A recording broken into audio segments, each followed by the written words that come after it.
হঠাৎ টাকার দরকার হলেই কেন্দ্রের এই প্রকল্পে আবেদন করুন। ঠিক আছে, তারপর কি তোমাদের কিন্তু সরাসরি অ্যাকাউন্টে টাকা ঢুকে যাবে। তো কীভাবে তোমরা আবেদন করবে সেটাই এই ভিডিওতে বলবো। ঠিক আছে, দেখতে পাচ্ছ এখানে এমএসএমই লোন। ঠিক আছে, হঠাৎ টাকার দরকার হলেই কেন্দ্রের এই প্রকল্পে আবেদন করুন। রিজার্ভ ব্যাংকের নিয়ম মানলেই অ্যাকাউন্টে কিন্তু তোমাদের এখানে টাকা ঢুকে যাবে। ঠিক আছে, তো তোমরা কীভাবে এখানে আবেদন করবে যদি তোমাদের টাকা দরকার হয়, তো এই বিস্তারিত এই ভিডিওতে আলোচনা করবো। তার আগে তোমাদের কাছে একটাই অনুরোধ, অবশ্যই কিন্তু চ্যানেলটা সাবস্ক্রাইব করে রাখবে। এটা আমি নতুন চ্যানেল খুলছি, তো তোমাদের সাহায্য, তোমাদের সাপোর্ট কিন্তু অত্যন্ত প্রয়োজন। অবশ্যই কিন্তু সাবস্ক্রাইব করে রাখবে বন্ধুরা। হ্যাঁ, তারপর দেখতে পাচ্ছ এখানে যে কোনো টাকার যে কোনো টাকার দরকারে অত্যন্ত উপকারে আসে ব্যাংক লোন। ঠিক আছে, MSME loan, micro financial loan, ঠিক আছে, প্রভৃতি। তবে শুধু ব্যাংকই নয়, শুধু কি তাহলে ব্যাংকই নয়, এনবিএফসি সংস্থাগুলি থেকেও কিন্তু তোমাদের লোন পাওয়া যাবে। ঠিক আছে, তোমরা যদি শর্তগুলো মানো।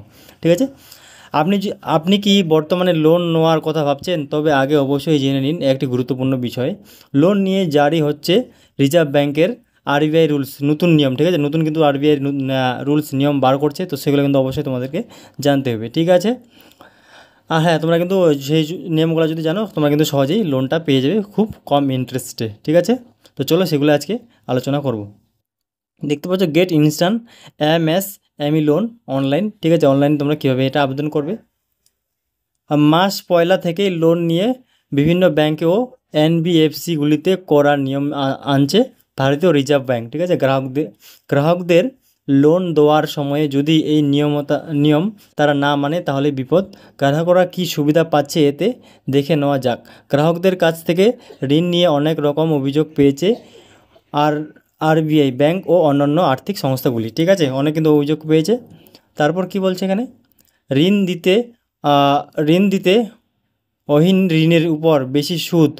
তোমাদের যদি কোনো ব্যাংকে যাও, তোমাদের কিন্তু অবশ্যই অনেক সুদ দিতে হয়। ঠিক আছে, নেওয়া ঋণে গচ্ছিত রাখা সম্পত্তিতে নিরাপত্তার অভাব ইত্যাদি আরও অনেক। ঠিক আছে, তাই এবার 1 অক্টোবর 2024 থেকে বিভিন্ন ব্যাংক ও এনবিএফসিগুলির বিরুদ্ধে পার্সোনাল লোন এবং এমএসএমই লোন নিয়ে করার নিয়ম জারি করেছে রিজার্ভ ব্যাংক। ঠিক আছে, এই বিষয়ে কিছুদিন আগেই নির্দেশিকা জারি করা হয়েছে। কি বলা হয়েছে তাতে, সেটাই কিন্তু আলোচনা করব।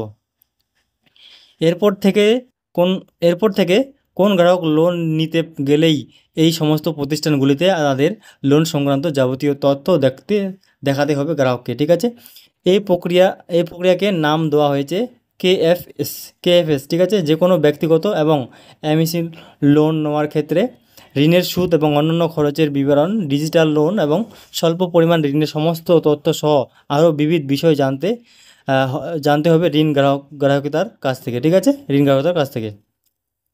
একে বলা হয় কেএফসিএস। ঠিক আছে, কেএফএস এর তথ্য একটি চার্জ আকারে লিখিতভাবে জানাতে হবে ব্যাংকগুলিকে। গ্রাহক কেএফএস দেখে তবে বিচার করবেন তিনি এই সংস্থা থেকে লোন নেবেন কিনা। যদি কোনো লোনের ক্ষেত্রে কেএফসি না উল্লেখ করা হয় তাহলে সেই লোন নেওয়াই যাবে না। ঠিক আছে, কোনো লোনে স্বচ্ছতা বজায় রাখে সকলকে সমানভাবে কিন্তু সুবিধা দেওয়ার জন্য এই সিদ্ধান্ত নেওয়া হয়েছে। বোঝা গেল? তারপর কি বলছে এখানে দেখে নাও, আরবিআই পরিচালিত সমস্ত ব্যাংক আর্থিক প্রতিষ্ঠান সবগুলিতেই এই নিয়ম মানতে হবে। এর ফলে কি সুবিধা হবে ঋণ গ্রাহকদের? কেএফসি উল্লেখ থাকা মানে সেই লোনে কোনো দুর্নীতির আশঙ্কা নেই। ঠিক আছে, লোনের যাবতীয় তথ্য আগেই ব্যাংক জানিয়ে দিচ্ছে ঋণ গ্রাহকদের। ঠিক আছে, এরপর ভবিষ্যতে সেখানে থেকে কোনো হিডেন চার্জ কাটার বা অতিরিক্ত সুদ নেওয়ার ভয় থাকবে না। ঠিক আছে, যদি লোন নাও, এগুলো কিন্তু তোমাদের কেএফসিটা প্রথমে কিন্তু তোমাদেরকে ব্যাংক জানিয়ে দেবে। ঠিক আছে,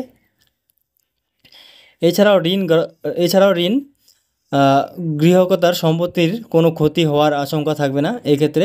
ফলে সম্পূর্ণ নিরাপত্তার সঙ্গে সুবিধাজনকভাবে সেই লোন পেতে পারবেন গ্রাহকরা।